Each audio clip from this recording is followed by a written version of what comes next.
Korona. Ljudi, znači, Messi više nije u Barci. Znate Nije vi šta član. to znači? A? Nije član. Nije... Nije produžio membership. Znači, ljudi, znate vi šta to znači? Evo, brate moj, hoće se kladim da odu u PSG. Pa 100% zbog Neymara, vidim izbacuje non stop slike s Neymara. Da.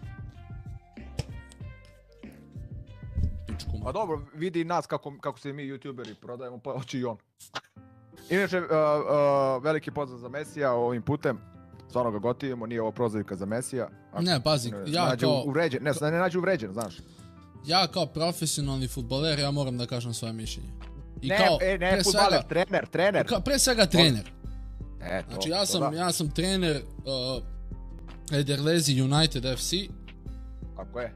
I znam šta pričam kad kažem da mu ovo bila jako loša postup. Rekao si taj glavni klub koji si ono... Da, Ederlezi ovo, da. Sve timovi koji su igrali prvu ligu, razumete?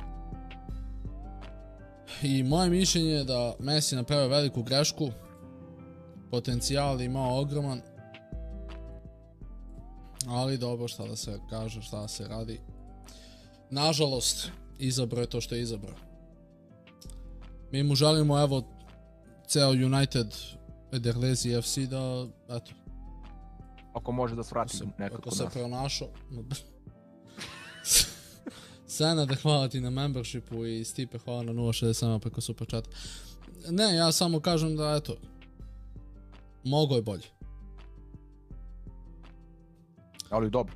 Mogo je za FK Jugoslaviju da igra za 2 nedelje, si mogao da ga ubaciš. A?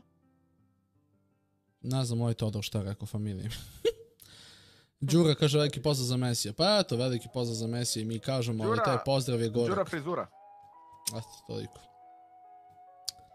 Ne znam ljudi, šta vi mislite, di će Messi da ode, gde će da završi? Stvarno ne znam. U neki klub hoće. U neki klub hoće. Nije on kriv, klub je kriv u dugovima je. Moguće da je ovo što je Messi uradio zapravo da spasi Barcelonu, eto. Da, ali moguće je stvarno da je klub ono. Možda je napustio iz ljubavi. Da.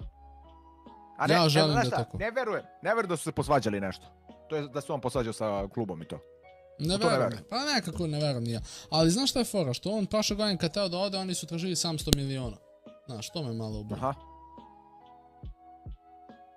Co da znam. Nemam pojma.